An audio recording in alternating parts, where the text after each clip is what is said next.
Semuanya bermula saat seorang gadis berdiri gemetar menyaksikan api melahap segala sesuatu di sekelilingnya.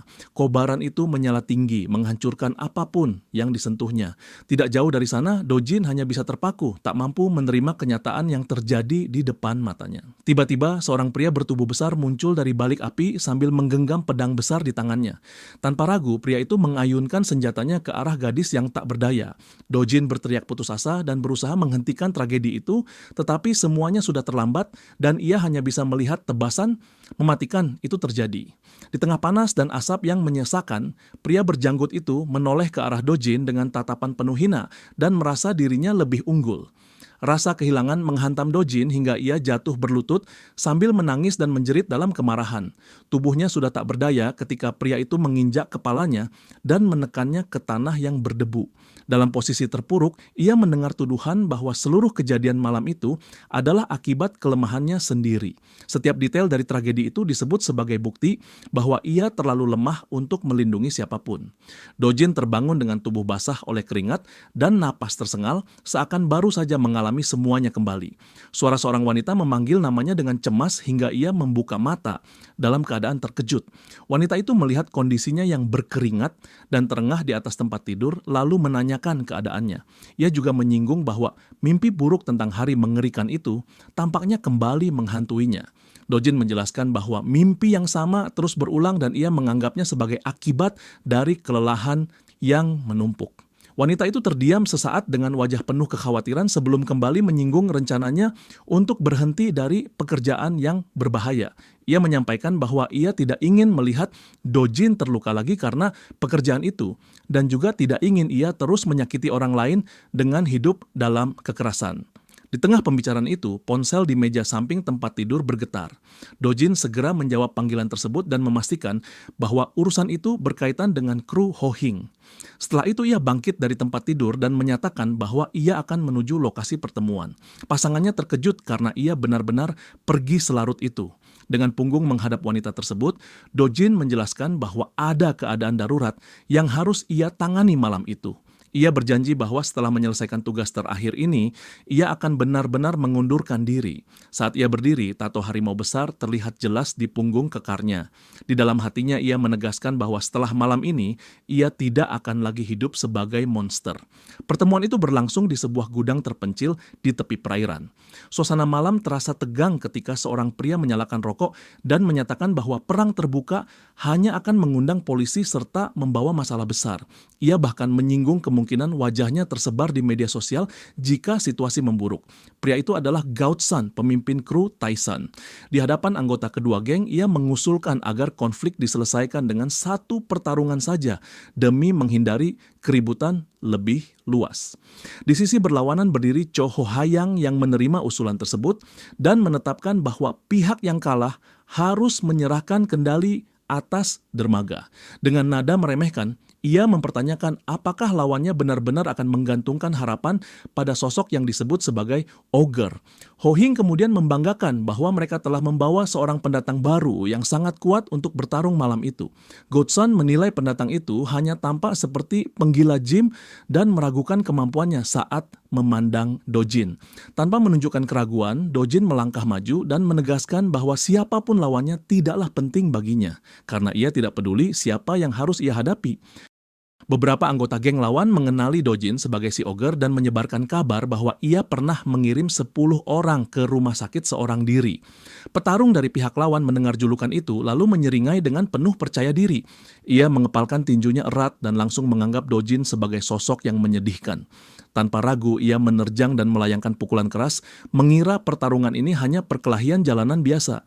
Di dalam benaknya ia terus menyombongkan diri, merasa bahwa meskipun pernah dikeluarkan, ia tetap seorang petarung profesional. Ia juga meyakini bahwa jika bukan karena utang, ia tidak akan pernah turun tangan di tempat seperti ini. Serangan demi serangan terus ia lancarkan dan ia mulai merasa bahwa julukan ogre itu tidak berarti apa-apa. Dengan strategi yang rapi, ia menghantam tulang rusuk Dojin dengan pukulan keras. Kedua tangan Dojin sempat terkunci sehingga ia terlihat terpojok tanpa ruang untuk membalas. Lawannya memanfaatkan keadaan dengan menghantamkan lutut ke wajahnya hingga darah mengalir. Walau terluka, Dojin menggigit bibirnya dan menahan rasa sakit dengan tatapan penuh amarah. Petarung itu kemudian bergerak ke belakang dan mencekiknya, merasa bahwa pertarungan sudah selesai dan kemenangan ada di tangannya, bahkan meremehkan julukan ogre sambil membayangkan mengajaknya berlatih di gym miliknya. Namun Dojin tidak menyerah. Ia menunjukkan bahwa ia tidak menyukai lantai gym dan mencengkeram lengan lawannya dengan kekuatan besar. Ia juga merasa muak dengan bau keringat matras yang menempel di tubuh lawannya. Dengan tenaga yang luar biasa, ia membalikkan tubuh petarung itu melewati bahunya dan menjatuhkannya keras ke lantai, seolah membuktikan bahwa matras memang terlalu empuk baginya. Petarung profesional itu terkejut oleh perubahan yang begitu cepat dan berteriak kesakitan saat punggungnya menghantam tanah. Kini posisi berbalik, Dojin berada di atas dan menindihnya dengan kuat. Tanpa memberi kesempatan sedikit pun, Dojin mulai menghujani lawannya dengan pukulan brutal tepat di bagian yang paling menyakitkan. Tekanan bertubi-tubi itu membuat petarung profesional tersebut kehilangan ketenangannya, hingga akhirnya ia menangis dan memohon agar serangan dihentikan.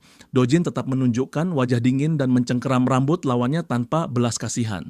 Ia kemudian membenturkan kepala pria itu ke lantai sekuat tenaga hingga perlawanan benar-benar berakhir. Melihat hasil itu, Bos Tyson tertawa dan menganggap pertarungan sudah selesai. Di sisi lain, bos dari pihak lawan terkejut dan marah karena petarung profesional mereka dihancurkan sepenuhnya. Salah satu anak buahnya mencoba meminta tambahan waktu, tetapi sang pemimpin menolak karena mereka tidak datang untuk bermain-main. Ia menegaskan bahwa dalam pertarungan nyata tidak ada aturan dan ketika situasi sudah sampai pada titik seperti itu, maka semuanya telah berakhir bagi pihak yang kalah. Di tengah kerumunan terdengar ejekan yang menyebut Dojin seperti anak kecil karena menarik rambut lawannya. Meski begitu, petarung profesional itu sadar bahwa ia tidak mampu melakukan apapun. Setiap usaha untuk melepaskan diri selalu gagal karena Dojin tidak memberinya celah sedikit pun. Ia teringat ketika mencoba menjatuhkan Dojin sebelumnya, tubuhnya justru dihancurkan oleh berat dan kekuatan lawannya. Kini ia tergeletak di tanah dalam keadaan sepenuhnya didominasi, tanpa peluang sekecil apapun untuk membalas atau membalikkan keadaan. Saat hendak melancarkan pukulan penutup, ia tiba-tiba berhenti dan ragu sesaat. Ingatannya melayang pada kata-kata sang pacar yang memintanya berhenti menyakiti orang lain dan berubah menjadi lebih baik. Keraguan itu hanya berlangsung singkat sebelum ia kembali menguatkan tekadnya. Dengan tenaga penuh dan tanpa belas kasihan, ia menghantam kepala lawannya hingga menghujam keras ke tanah. Setelah itu ia berdiri tegak dan menyatakan bahwa pertarungan telah berakhir. Bosnya mendekat dan menyampaikan pujian atas keberhasilannya serta mengumumkan bahwa dermaga kini sepenuhnya berada di bawah kekuasaan kelompok Tyson. Konflik yang tampaknya telah selesai membuat sang pahlawan berniat meninggalkan kehidupan keras itu dan menjalani hidup normal tanpa melukai siapapun lagi. Namun tiba-tiba ia merasakan sesuatu yang aneh, seolah ada suara asing yang hadir di dalam dirinya. Sensasi itu muncul tanpa peringatan dan membuatnya kebingungan karena ia tidak memahami apa yang sedang terjadi pada dirinya. Di saat yang sama, bos yang kalah menginjak kepala petarung yang tergeletak dan menegaskan bahwa pertarungan belum usai karena pria itu masih bernapas. Ia menatap tajam ke arah sang pahlawan dan menyampaikan bahwa dalam dunia gangster, sebuah pertarungan hanya benar-benar selesai ketika seseorang berhenti bernapas selamanya. Dengan sikap dingin, ia menuduh sang pahlawan mencoba mencari jalan mudah dan memberikan ultimatum bahwa jika rival itu tidak dihabisi, mereka tidak akan mendapatkan dermaga. Bos yang kalah terus mengejeknya dengan sebutan ogre dan menuntut kepastian bahwa perintahnya dipahami. Sang protagonis tetap diam tanpa memberikan reaksi apapun. Sikap bungkam itu membuat pemimpin tersebut semakin kesal hingga ia menuntut jawaban secara tegas. Pada saat itulah tatapan mata sang pahlawan berubah drastis, seolah ada sosok lain yang mengambil alih kendali tubuhnya. Merasa diabaikan dan dipermalukan, bos rival mencabut pisau dan mengancam akan melukai sang pahlawan. Namun sebelum bilah pisau itu sempat menyentuhnya, sebuah pisau lain menahannya di udara. Taisun bergerak cepat menghentikan serangan itu dan menegaskan bahwa sang pahlawan tidak memberikan jawaban karena ucapan bos tersebut hanyalah omong kosong yang tidak perlu ditanggapi. Dengan tidak ada pilihan lain, sang pahlawan mengepalkan tinjunya dan menerima perjanjian itu demi memperoleh kekuatan yang dijanjikan. Ia menyatakan kesiapannya memberikan pengorbanan karena ada banyak orang yang ingin ia hapus dari muka bumi. Air mata darah mengalir di wajahnya ketika ia memohon agar diberi kekuatan untuk menuntaskan dendamnya. Keputusannya lahir dari keputusasaan dan amarah yang telah lama ia pendam, membuatnya rela membayar harga apapun demi tujuan itu. Entitas biru tersebut memperingatkan bahwa sejak saat itu, bahkan jika tubuhnya membusuk, selama jiwanya masih ada, perjanjian di antara mereka tidak akan pernah bisa dibatalkan dengan alasan apapun. Tiba-tiba kukunya memanjang secara tidak wajar dan aura biru menyelimuti seluruh tangannya. Roh itu menetapkan bahwa perjanjian tersebut berlaku selamanya dan bahwa kini ia telah menjadi pelayan abadi entitas itu. Ikatan di antara mereka terbentuk tanpa celah untuk dibatalkan. Rasa sakit yang luar biasa langsung menyergap ketika api biru melalap seluruh tubuhnya. Ia menjerit kesakitan saat kobaran itu membakar setiap bagian dirinya. Suara misterius menyatakan bahwa ia bukan lagi manusia dan telah berubah menjadi monster.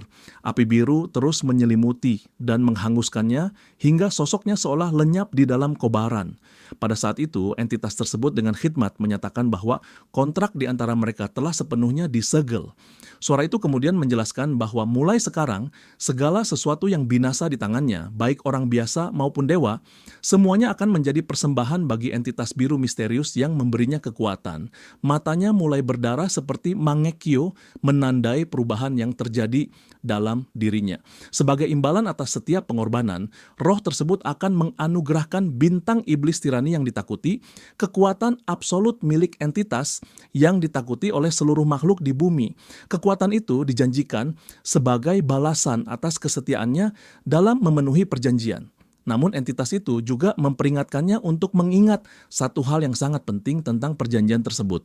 Ia ditegaskan bahwa jika suatu saat kekuatan itu melampaui dirinya yang kini menjadi wadahnya, maka ia sendiri akan berubah menjadi persembahan bagi entitas biru itu tanpa kemungkinan untuk melarikan diri.